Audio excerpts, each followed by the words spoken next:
Ein seltsam Sucht ist zu der Zeit von dem Volk umgangen, dann viel Leut aus Unsinnigkeit zu tanzen angefangen. There's been a strange epidemic lately, going amongst the folk, so that many in their madness began dancing. They kept it up day and night, without interruption, until they fell unconscious. Many have died of it.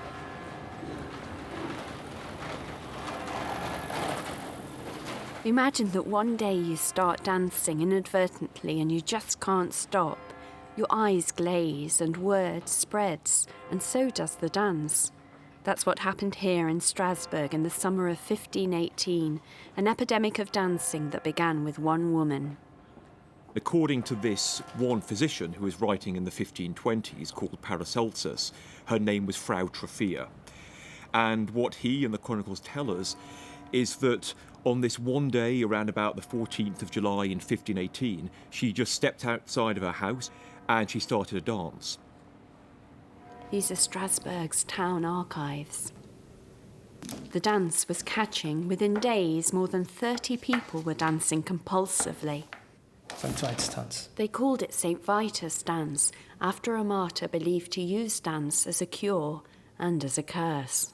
Als dieses Jahr Margareten, eine schwere, erschreckliche, a terrible disease with dancing for 50 persons who danced day and night.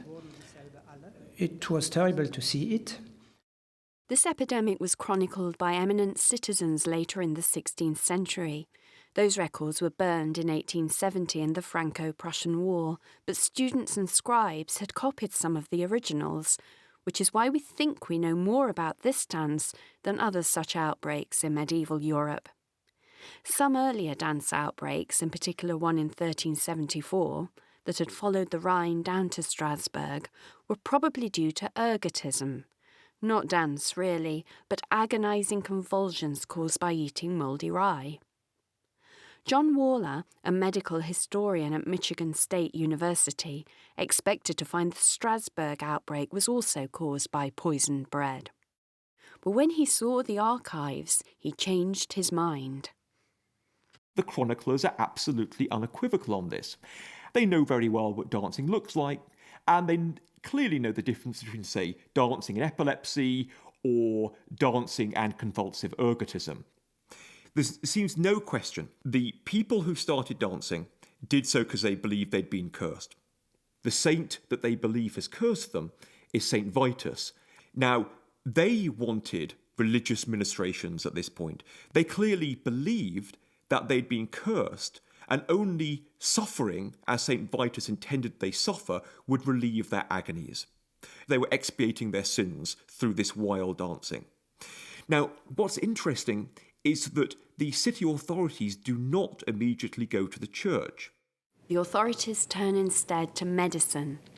Strasbourg's a dynamic city in 1518, free, pluralist and volatile. The reforming humanist movement is popular. There's a printing boom as dramatic as our own internet revolution. The plausible and incisive lawyer Sebastian Brandt, author of the classic The Ship of Fools, is chief secretary to the Council of 21. This is from Sebastian Brandt. Okay. The doctors said it was a natural disease from hot blood. The doctors are brought in, and these are doctors who were trained in the medical wisdom of classical antiquity. When they want to understand something strange happening, they will go back to Hippocrates, the great Greek physician, or the man who made his ideas much more elaborate, the Greek-born Roman physician writing in the early 2nd century AD, Claudius Galen. Now, according to Galenic medicine, illnesses were caused by an imbalance of one of the four humours: phlegm, black bile, yellow bile, and blood. Now, according to the physicians, this was clearly a case of these dancers having too much blood. And they knew that because Galen said that if you have too much blood, then it can make you behave in a mad, crazed way. What caused the excess of blood? Well, the obvious explanation for one of these Galenic physicians was that the summer was so hot, it had caused the production of excessive blood, and this hot blood had gone to the brain and there was causing a frenzy. Still, the frenzied want masses said for them, so let's consult the bishop. Aha. The archivist is Bernard Metz. Sondern will die Arzt anzeigen, dass es eine natürliche Krankheit sei, dass man auch vicar of the bishop said, it is a natural disease. You should act against it with in natural ways. Who had the power in the city to remedy, or the responsibility to remedy the plague? The council or the church? Le pouvoir et l'autorité est entre les mains du magistrat. L'évêque n'est pas à Strasbourg.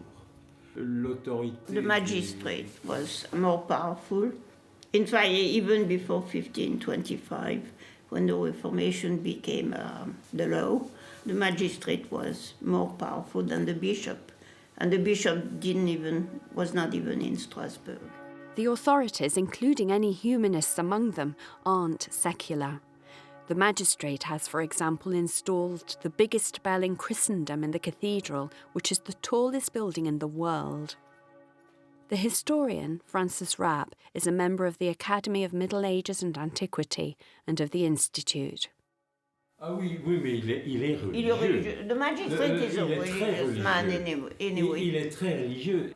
The magistrate was a very religious man. He tried to avoid anything which could offend God, like playing cards. You were forbidden to play cards after a certain time, because if you lost, you would swear and say, God damn it, and whatever.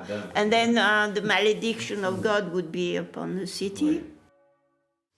The city has many sumptuary laws which are enforced, even down to the pearls a magistrate's wife should wear. In this taut, bright atmosphere, the compulsive dancers must be alarming, a sign that things aren't under control. Looking for number 16, Rue de Charpentier. This is where the carpenters had their guild. And I believe that the council required the carpenters to empty their guild hall to contain some of the dancers.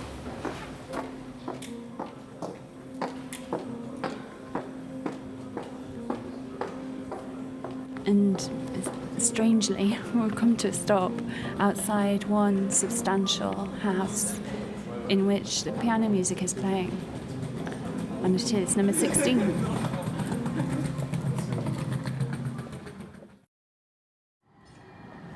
What is prescribed is dancing, more dancing. They gather up these dancers, so within about a week or two there are about 200. Within a month, according to one chronicle, there are about 400 people who are dancing compulsively. And then, most remarkably, where normally there would be a horse market, they actually build a stage. And this is perhaps the most curious and remarkable thing. They actually pay for dancers and musicians. So people who are of completely sound mind are given money to go and grab these dancers and keep them on their feet and dancing.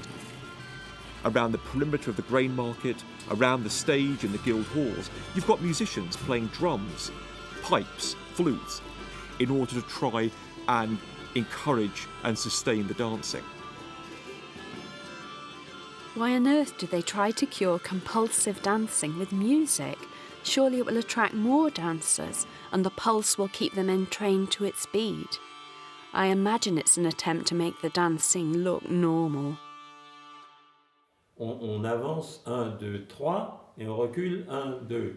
1, 2, 3, 1, 2. Francis Rapp reminds me of another dance outbreak in Echternach in Luxembourg. There they tried to transform agitated movement into a disciplined procession, with dancers jumping forwards and backwards on counts. Can we picture how the Strasbourg dancers are moving by now? Dr. Peter Lovett, a dance psychologist, wonders.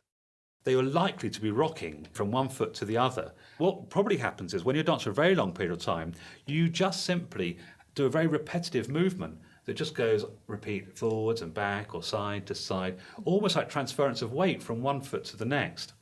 Now, of course, we know that that might not look like dancing, but if you then put the swaying body into it, and the arms start to sway as well, and the head goes, and then all of a sudden this swaying and the associated movement of the body then suddenly looks like dancing, maniacal type of dancing, so it looks quite strange. I've seen this. I grew up, my parents both worked in a psychiatric hospital as I was growing up. One of the predominant features of those hospitals was seeing people just rocking backwards and forwards. And this looks like the kind of movement that we might expect someone to be doing after several days of constant dancing. This autumn, Ben Hammond set the Guinness World Record for dancing in a silent disco, a show of support for Burma. I met him stepping from side to side on day 5. I get to dance for about 22 hours a day and have up to 2 hours off. Of the challenges, of which there are many, the one that has shocked me the most has been the sleep deprivation, because you don't know who you'll become when you're that tired, and it's a scary thing because you're not in control of it. Dance is this medium which has something. I'm doing an interview. We're swaying. Sorry, I'm not quite sure. So my family just ran up and told me to dance. I'm not quite sure why. Anyway, so I can't remember what I was talking about. Does your head feel a bit... I mean, actually, my feet are hurting.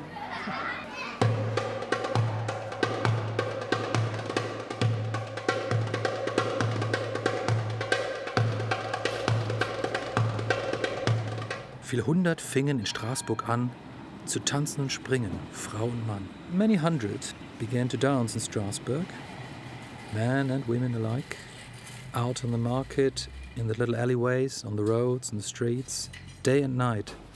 They stopped eating. My impression, thinking about it, is imagining simply the physicality of a market full of horses and mules come in from the countryside in the middle of summer, and the stench and the physicality of that, and amongst that a stage full of dancing, exhausted, stinking, desperate people.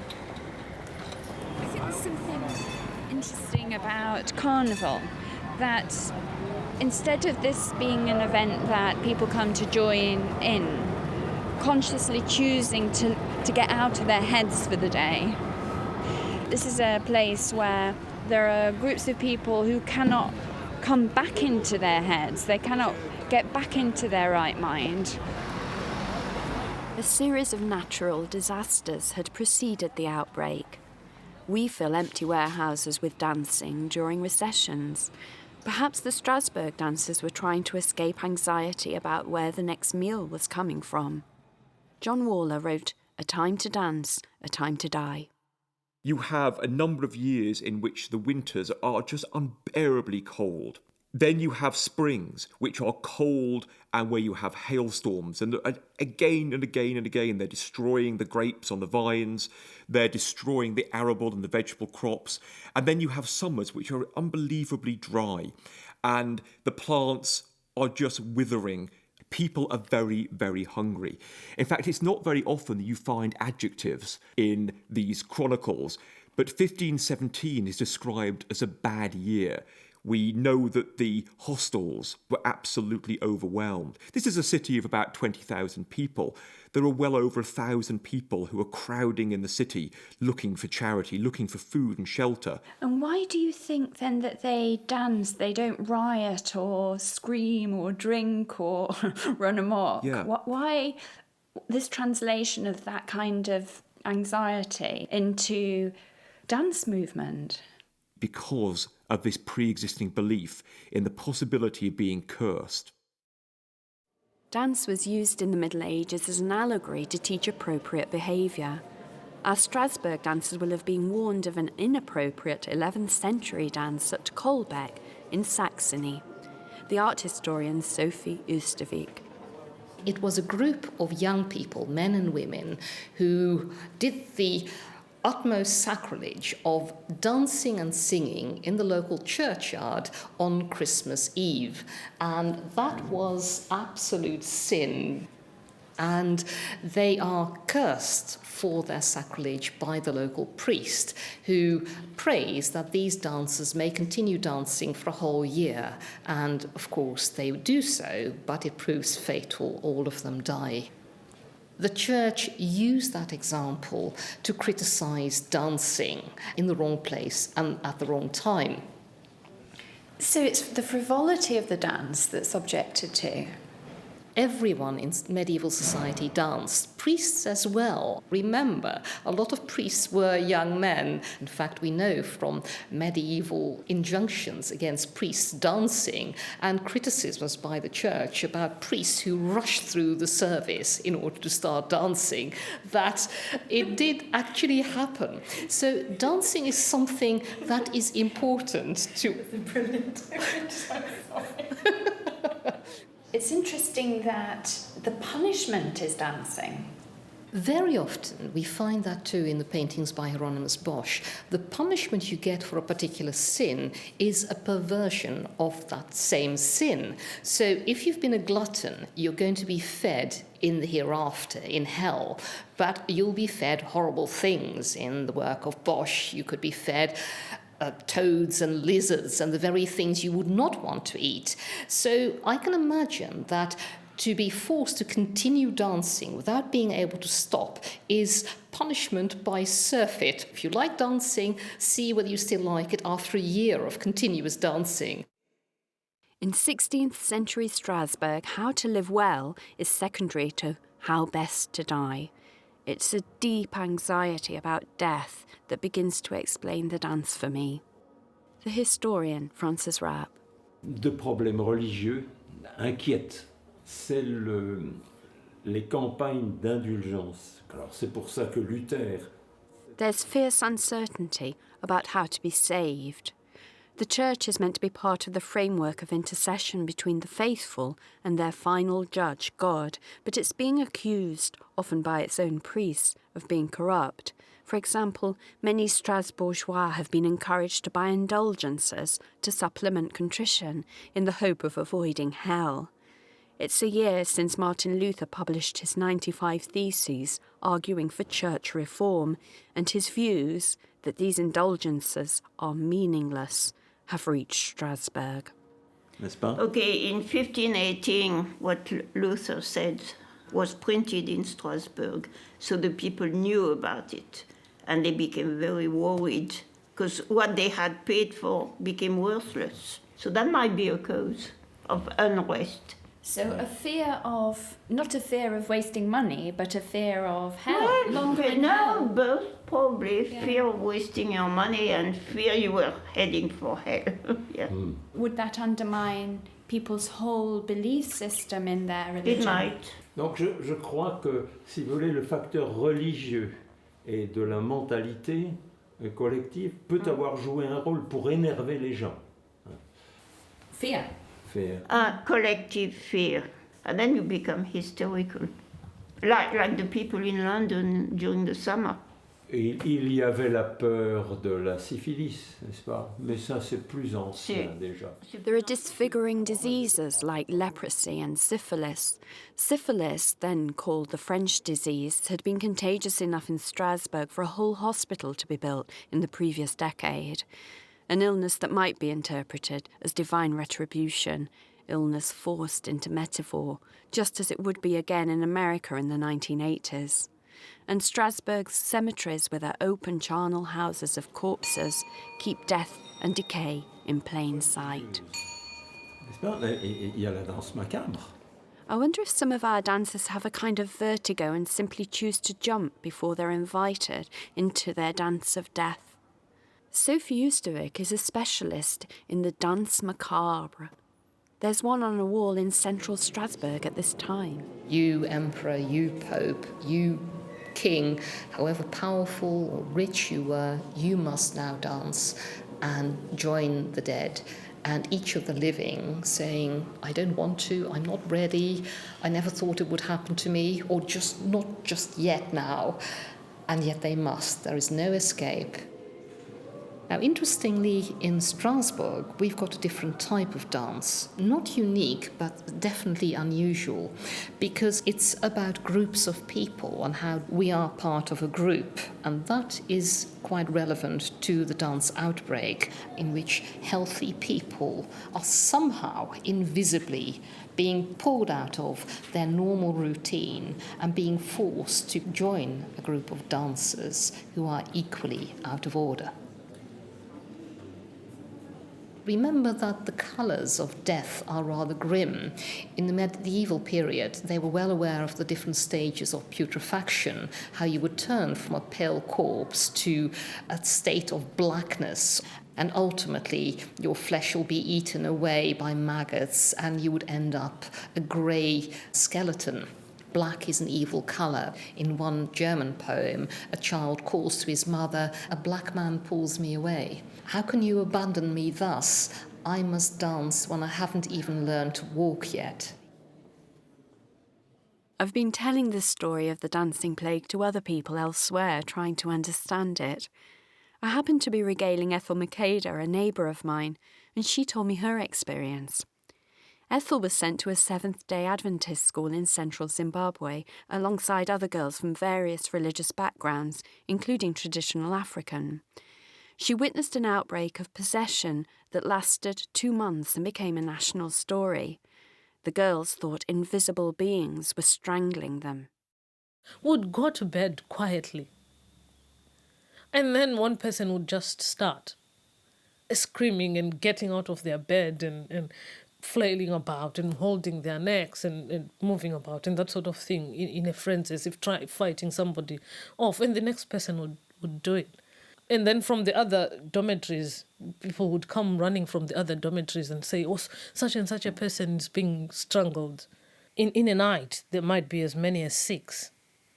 The whole body sometimes falling off the bed and getting up. And if anything like that sort of happened, we were told to sing a song. It's "The Holy Spirit must come down." And we would sing this song over and over and over and over. For me, that made the whole situation seem really hopeless, maybe because I didn't quite believe that the Holy Spirit would come and would eventually go back to bed. But it would happen the following night. And looking back, is there a way you can explain in your head what was going on? Well, the simplest thing I can think of is the school that we went to was a very strict school in terms of religion, but it was supposed to be a very good school. So some of us got places in the school, although our parents were not Seventh-day Adventists. But once you'd got a place, you had to sign that you were going to conform. It was very stressful if you didn't believe in it. Maybe your brain would start trying to rebel. Talking about evil spirits and ghosts and things like that was almost sort of forbidden. If you have Jesus and you have the Holy Spirit, you can't have such things happening to you.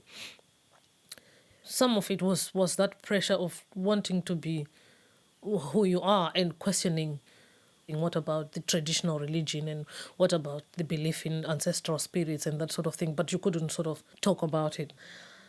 I knew it was strange and it scared me to watch it. But somehow, within me, I almost knew it wasn't going to happen to me. There was a part of me that didn't believe it. Ethel couldn't quite believe in the invisible beings. Some people are more susceptible than others. Dr. Peter Lovett runs the dance psychology lab at the University of Hertfordshire. It might well be the case that in Strasbourg there were certain genetic markers that predisposed people to dancing. There was a study where people were looking at genetic markers, and they found that the genetic markers in dancers were different to the genetic markers of non-dancers. And they found them much more susceptible to spirituality and to trance-like states. Now, we're not talking about professional dancers here. We're talking about people who naturally dance.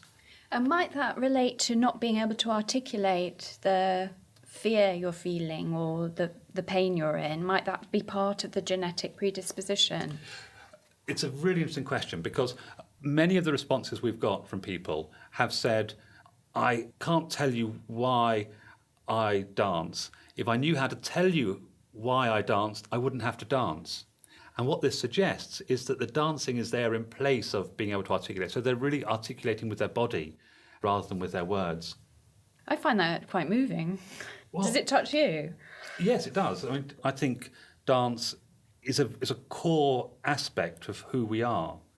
We do spend an awful lot of time controlling how we move and not expressing ourselves through our movement. Because movement is a very natural form of expression, it's almost the case that we are repressing those feelings in ourselves. We're caging ourselves in with stillness. Peter suggested we conduct an experiment at his campus nightclub, the Forum, to see how easy it is to escape our self-consciousness. We're about to see how the dancing starts. So at the moment we're in a completely empty nightclub. There's a bit of dry ice and a bit of smoke happening, but there are no people here. What we want to do is to hide ourselves away. Really, in Strasbourg, the idea there was that dance was contagious in these dancing plagues. People caught the dancing and they picked it up. And so now we're in a much more controlled environment here. It's probably the closest we can get to a dancing plague to see how contagious the dancing will be in this sort of environment. It's funny, do you have this thing about space, that a space like this, that it makes you want to dance? Like the space itself, like a flat, bouncy floor. It's great, isn't it? It's a big space. It allows you to want to be creative. And there's no inhibitions in here, are there? And it's very dark as well, which is also exciting.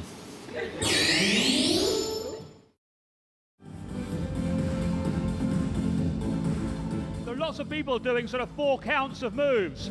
Like one bar of music, they'll walk in and suddenly do 1, 2, 3, 4, and then stop again. It's almost like they've been turned on and switched off.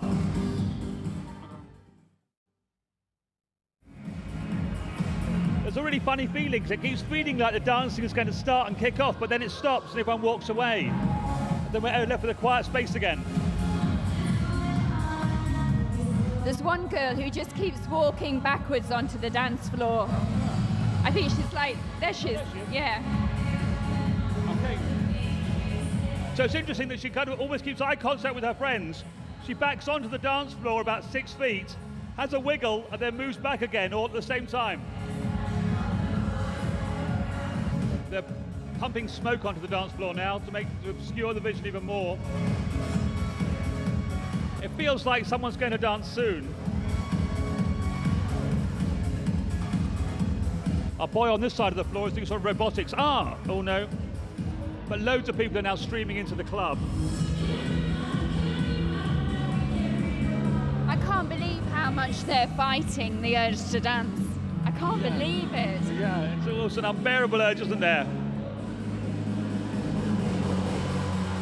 Our experiment in contagion is proving something else, that despite the musical pulse, the smoke, the darkness and drink, people find it amazingly hard to let themselves go. Okay, we've got our first couple properly dancing now on the floor. It's a boy and a girl, and now a guy's came up behind the other guy and stopped him dancing. And he's holding him from the rear. Saboteur. The girl is using gestures in her dancing, which are coming from the music. Hey, now we've got another couple dancing. Okay, we've now got 6 people dancing on the floor. And another couple walking on. Are they walking across or staying on? And okay, the music has stopped, everyone stopped dancing. And the DJ has killed it off completely. The music has come right down. The people are still there, but not dancing. The Strasbourg dancers couldn't help but dance, as if they couldn't express themselves any other way. Professor Gordon Turnbull is a consultant psychiatrist. He helped pioneer post-traumatic stress disorder treatment in the RAF. In order to be able to be inarticulate, human beings do tend to have to feel totally helpless. Not hopeless, but helpless. They don't know what to do. And therefore, if they don't know what to do, the individuals wouldn't know how to put it into words. When stress reactions develop to the extent of people feeling helpless, the stress hormones are very, very high. The adrenaline levels are very high, and the cortisol levels from the adrenal glands are very high too. Now, that has an effect on the brain. It significantly downgrades or actually destroys the cells in the communicating cable between the two hemispheres. And the right hemisphere is the sensory hemisphere. In many ways, you can see it as the seat of the unconscious. The left hemisphere is very much a cognitive hemisphere. It's really a sort of database of life experience, the seat of the conscious. But the communicating cable between the two, which has a delightful name, it's called the hippocampus. What happens is that the cells in that hippocampus actually are destroyed by the stress chemicals. Therefore, the unconscious is unable to communicate with the conscious, the part of the brain which allows an individual to articulate what's going on. Therefore, the only thing that they can do is to actually enact, to express the way that they feel. Movement would be one of the things that they would tend to do. So what you're implying is that this dancing is part of a struggle to be well. It's not a disease, however frightening it might look. It's a creative response to pressure by well people. It's a dramatic and meaningful display for the people who participate in it, I think. And it certainly isn't a disease in itself. In that case, dance should be healing. Sarah Blagg teaches 5 rhythms, sometimes called ecstatic dance. She differentiates between how she dances and the compulsion of Strasbourg's plague. Not long after my mum died, and I'd taken care of her throughout her illness and her death, and she died at home with me, and I was on my own, and I was barely 25, and my father had already passed away before. It felt like that was all too much. It was too much for me to hold, and that's when I seemed to find the dance. Dance holds and transforms and shifts and takes this emotion from me. I don't have to hold it. It's not just little Sarah alone with all these things and feelings and emotions and things running around my head. It changes it, it lightens it, it heals it. The dance heals it. But mass hysteria and dancing plagues is being compelled to dance in a very different kind of a way, being drawn to madness, drawn into madness that can be very alluring, and without feeling a connection to the ground, the body, and something else, a sense of safety, then I think that is where there's a quality of madness that I'm quite convinced, and I'm sure must be alluring. So I think these people got a bit lost in that direction and then disassociated from their bodies and kept dancing through all kinds of pain and discomfort and where everyone else would stop. Presumably, the Strasbourg dancers entered a trance, either hysterical dissociation or ecstasy. Dr. Lovett.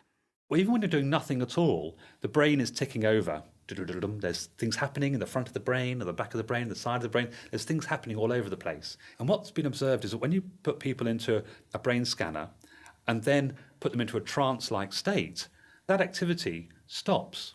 They're almost like in a state of calm. And then, of course, people become more and more focused just on the task that they're doing, almost spotlight area of thinking.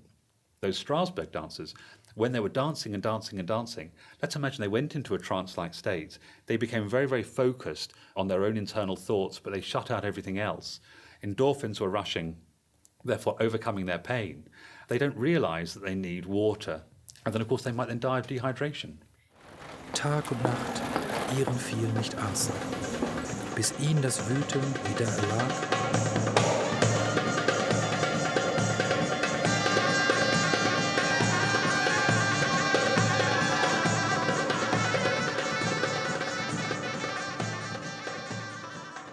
When the dancers start to die, the council change their policy. Instead of prescribing public dancing, they ban it, as Sebastian Brandt records. Als dann sich leider diese Zeit ein schreckliches Wesen mit dem City Council has decided that it is forbidden to organize a dancing, public dancing, with a penalty of 30 shilling. only people who have a wedding or a first mass may dance in their houses, but without trumpets and without drums, only with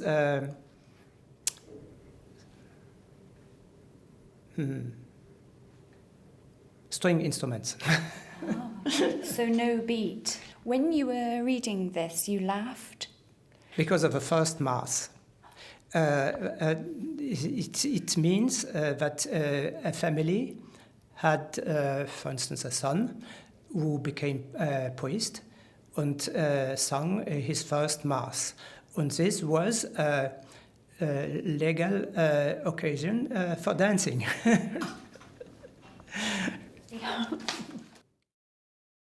The city bargains with God. We have a period of organised contrition. Brothels had a fairly important place within late medieval society.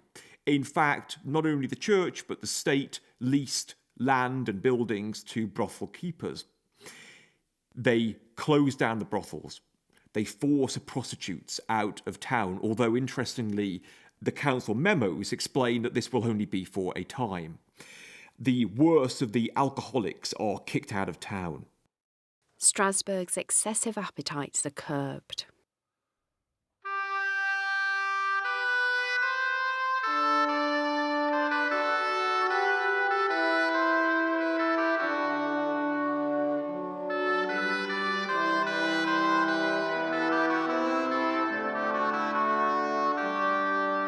For the dancers, now about 100 of them, the city arranges a pilgrimage to the shrine of Saint Vitus at Sydenham. The city guilds pay for 3 wagons full of writhing dancers to be taken into the mountains. The museum at Sydenham contains art from the original altar at the shrine. There's a bas-relief of 3 figures. Saint Vitus, with his hands in prayer, sitting in his pot of boiling oil, in which he must have been entranced because the story is that he survived the burning oil. Perhaps it's because he's depicted jigging in scalding oil that St Vitus is the patron saint of dancers. He's been prayed to for help with movement disorders at the shrine, a cave in the Vosges, since the 14th century. Our guide is Lisa Pomois. Are we going to see it? I've lost all sense of distance. Driving on a very narrow road through birch woods that we can only see the shadows of because it's so foggy. And actually, we're coming into it's clearing. some beautiful Look light. ahead. Isn't that amazing? So there's a kind of white light in the sky. Okay, there are people. I wonder if these are pilgrims. Everybody is a pilgrim.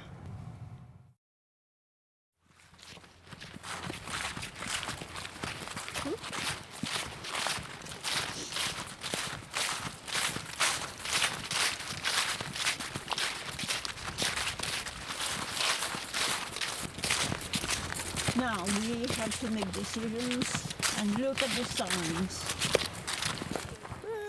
Ghost. 2 ghosts. Ghosts emerging. Oui. Have you just been to the grotto of St Vitus? Yes, we just come back from the place. We have found a special energy. Yes. Because it's a place where people have come to pray, or Yes, it's because of that. And normally when people pray, they put a lot of love in there. You feel it. This place is like a little Stonehenge. When you feel it here on and you're touching your heart, in the heart, in your head. And you come to a place like this, and after you feel better.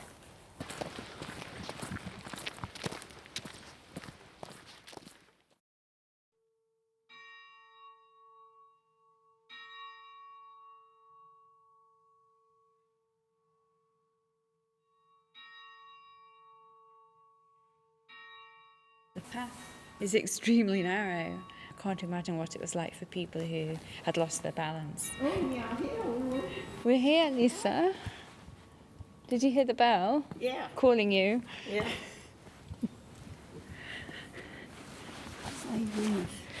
Shall we go in? Yeah. So we're going into the cave of St Vitus.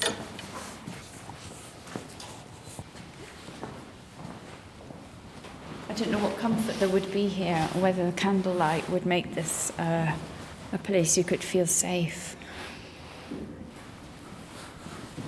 This is where 100 or more dancing, troubled people would walk round in circles round an altar, deep into the cave.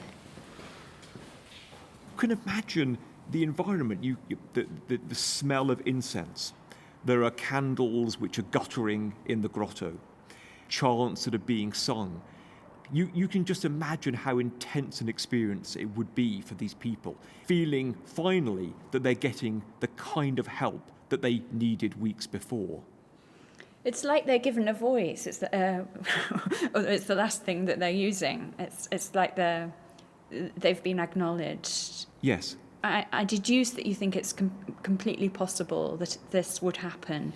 Yeah, when they're dancing in this grotto, it's absolutely consistent with their theological worldview. They now felt that they had done what was required to basically slough off the curse that had been inflicted on them. We're looking at the statue of Our Lady of the Virgin and Child, made out of wood, that was at the centre of the altar in the grotto. Very tender, small statue.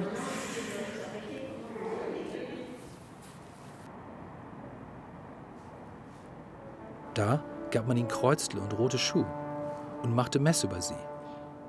There, they were given a cross and red shoes, and they took part in a mass. The dancers are each given a pair of red shoes. Wondrous! Could this be the source of the red shoes of 19th century folk tales? At least it's a much earlier use of the same symbol. What does red mean?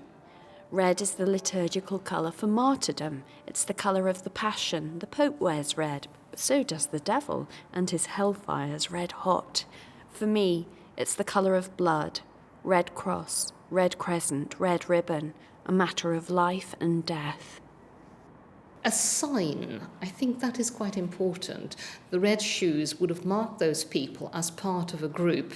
Not many people, because of the expense of the colour red, could have afforded to wear red at all, let alone red shoes.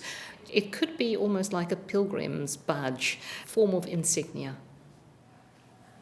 Oh, it reminds me that in the 1374 dance, they described themselves as petrified of red, the colour red. Yes, because red can also be the colour of fire. It can go both ways. Very often symbols can be both good and bad.